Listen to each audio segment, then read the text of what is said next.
paano at magkano ang magastos sa pagbabakasyon sa Pinas.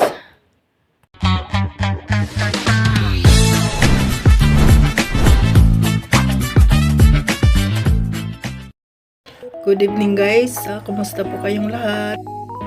So yung pamilya natin guys, wala talaga kapantay.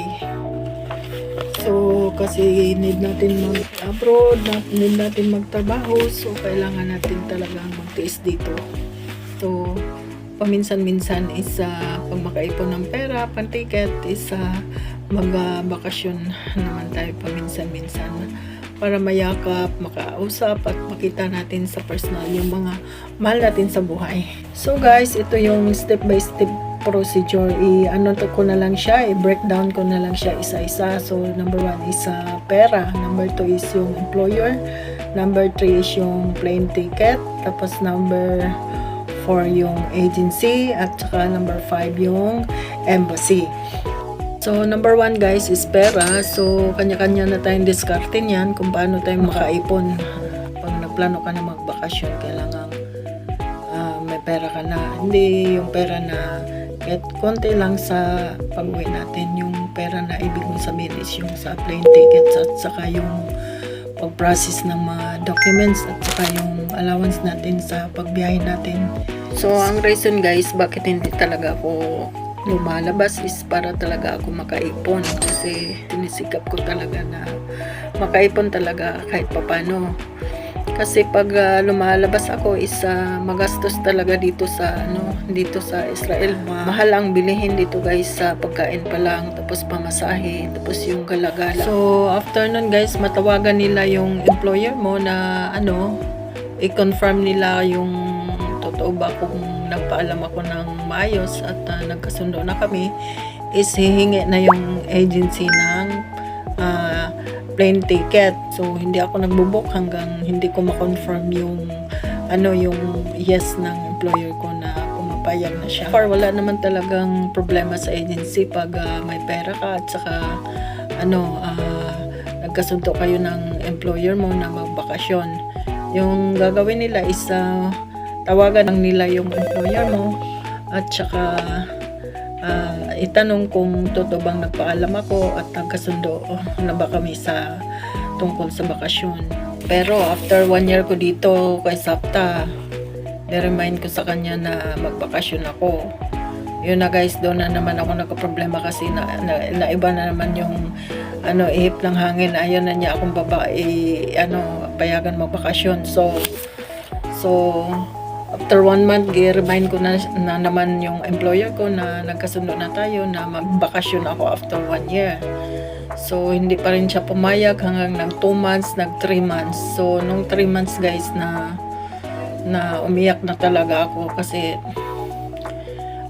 yung umiyak na talaga ako guys, as in umiyak talaga ako kasi yung bang na-miss mo na yung pamilya mo, tapos nag-prepare ka na ng pera tapos hindi ka payagan ng amo mo. Umiyak talaga ako guys kasi namimiss ko na talaga yung pamilya ko sa Pilipinas. Kaya yung time na yun na umiyak ako, hindi pa rin siya pumayag guys.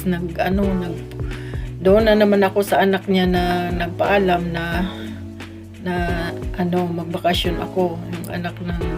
Yung employer ko may anak, so yung apo na naman niya doon na naman ako nagpaalam. So hindi talaga ako huminto guys hanggang pumayag yung anak ng alaga ko. So guys, dito na tayo sa panglima na procedure, ang embassy, yung pinaka-last. So after ma-email na yung lahat ng documents mo, which is lahat is agency na yung mag-asikaso, ipadala nila yon sa email ng employer mo, tapos dire-diretso na yan sa i-scan lang yan ng employer nyo. Tapos ito dito banda guys, huwag yung kalimutan talaga papirmahan bago kayo mapunta sa embassy. Tapos yung visa nyo, kung may scanner at saka may Xerox copy naman yung employer nyo, is mag-Xerox na din kayo sa visa nyo at saka sa re-entry visa nyo. re-entry visa at saka working visa nyo is i-xerox nyo na. Tapos ito, huwag nyo kalimutan na papermahan sa employer nyo. Itong is easy version when employer is PWD. Hindi ko alam guys kasi everett yung nakalagay. Basta wag yung kalimutan tong portion na to na yung ibibigay sa agency. Ito, papermahan nyo talaga sa employer nyo. Kung hindi na yun makaperma yung employer kasi may yung Alzheimer's or hindi na makaperma, so yung anak nila na pwede pumirma dito. Tapos dito naman na side is sa caregiver. Ito yung perma ko. Bago itong mga documents dito is papermahan nyo bago kayo pupunta sa ating embahada sa Philippine Embassy. Tapos ito, tatakan na nila to. Itong itatak pag may perma mo din. Yan, tatakan na yan sa Philippine Embassy. Tapos huwag niyong kalimutan magdala ng Xerox copy din ng employer nyo. Yung Xerox ID. Yung ID ng employer nyo guys, ipa-Xerox nyo pag merong Xerox copier naman yung employer nyo. Kasi sila yung mag-i-scan ng mga papilis natin. Hindi sa atin ipapadala yung mga papers sa employer natin guys. Diretso yan sa email nila. So, papermahan nyo na bago magpunta sa embassy. At saka, ipa-Xerox nyo na din yung ID ng employer nyo kasi hihingin talaga yun sa Philippine Embassy pag magpunta kayo doon. Tapos yung yung visa natin, working visa at saka re-entry visa, ipa-Xerox nyo na lang din dalawa-dalawa. So, yun lang po guys. Yun lang po ang kailangan natin sa bago tayo magpunta sa embahada. Kailangan kompleto na yung perma, kompleto na yung mga kailanganin doon. So, ang kailangan lang doon sa embahada is itong mga papilis galing sa agency na complete na to. Meron ng re-entry visa, meron ng visa natin. Yung gawin nyo na lang is ipa-Xerox. Ang wala lang dito is yung ID ng employer ko. So, pina-Xerox ko na din. At saka yung visa ko, working visa, pina-Xerox ko na din para ayaw ko nang magbalik-balik. At saka yung re-entry visa at saka working visa, pina-Xerox ko na din bago ako napunta sa embahada natin sa Israel. So, after nandun ka na sa embassy guys, magbayad ka lang nito. Itong OWA, nasa 80 shekels, nasa 130 pesos sa 1,300 pesos sa Pilipinas. 80 shekels lang siya. Tapos, ito guys, ito ang pangalawa nating babayaran. Itong sa POAA. Hindi na to POAA ngayon. Ano na siya? DMW, Department of Migrant Workers. So, ito ang babayaran nyo. Itong dalawa, itong OWA at saka itong DMW, bali 120 shekels lahat. So guys, medyo magastos talaga pag magbakasyon. Galing na ako sa Hong Kong, nag-caregiver na ako sa Hong Kong at saka sa Abu Dhabi, sa United Arab Emirates, sa Dubai, Abu Dhabi at saka sa Al Ain, whole United Arab Emirates. Galing na ako doon guys for 11 years. Sagot ng employer yung plane ticket pag umuwi ka sa Pilipinas pag nagbakasyon ka. Pero dito sa Israel is hindi, sariling pera namin ang namin. Lahat-lahat na gastusin namin is sariling pera talaga. So, yun, medyo magastos talaga sa pagbakasyon. Kasi yung naipon mo yung sariling pera mo talaga, hindi nakikialam yung wala sa kontrata. So, ganun po kahirap mag-process ng bakasyon, ng mga papers at kailangan pang pag-ipunan, kailangan pang madaming gagawin para makapag-bakasyon dyan sa Pilipinas. At yung mga pamilya naman dyan sa Pilipinas ay sana naman po ay suklian nyo yung kamag-anak nyo na OFW na at least man lang makapag-relax yan. Kasi dito sa abroad ay puro trabaho talaga. At least dyan sa Pilipinas pag magbakasyon, huwag naman yung puro problema po ang ibibigay nyo sa mga kamag-anak nyo na OFW. Magbakasyon dyan at pabalik dito.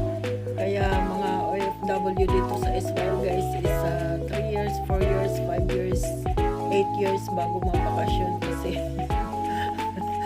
kasi magastos talaga at saka sariling pera ang sariling pera mo talaga, sarili naming pera ang gagastusin, hindi ang employer. So yung mga OFW dito guys patagalan ng bihira ang nagbabakasyon dito guys, gawa ng ticket tsaka sa amin lahat yung gastos pag magbakasyon.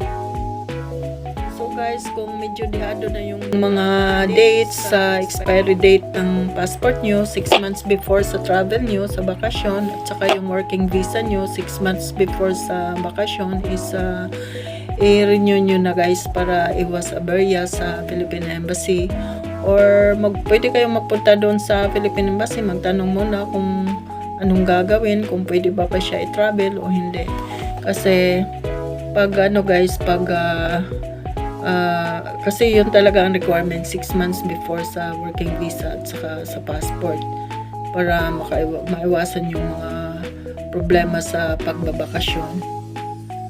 So guys, i-mention ko ulit yung mga requirements para sa pagbabakasyon natin, yung ticket, yung visa, yung passport natin, tapos yung e-travel upon arrival. Itong e-travel guys is yung travel agency na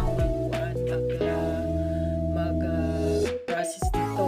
Itong agency na to, sila na yung nag-process ng e-travel ko upon arrival at saka yung upon departure from Philippines to Israel. Sila na yung nagpa-process. Saka yung insurance card, yung Kupat Kulim card. So ako wala akong mismong card, wala akong card guys, pero mayroon akong insurance. So yung agency na nagpa-process ng mga papers ng sa insurance ko guys, lahat ito nakalagay na yung papel sa insurance, dito lahat naka-attach na siya. So hingin din dito sa Philippine Embassy yung insurance, pero huwag kayong mag-aalala guys kasi yung agency nyo, sila na yung magpa-process talaga sa lahat. Punta na lang kayo sa embassy, aside sa sa ID ng employer nyo at saka yung mga xerox kayo na yun. Pero yung mga important documents talaga is agency na yung magpa-process mo. Tapos ko lang guys, yung i-travel sa agency na yon, travel agency na yon. Tapos so sa mga may balak po, may mga planong magbakasyon sa Pilipinas is good luck and God bless po sa inyong lahat at enjoy bonding with your family, and thank you for watching my video, and don't forget to subscribe. God bless and bye bye till my next vlog.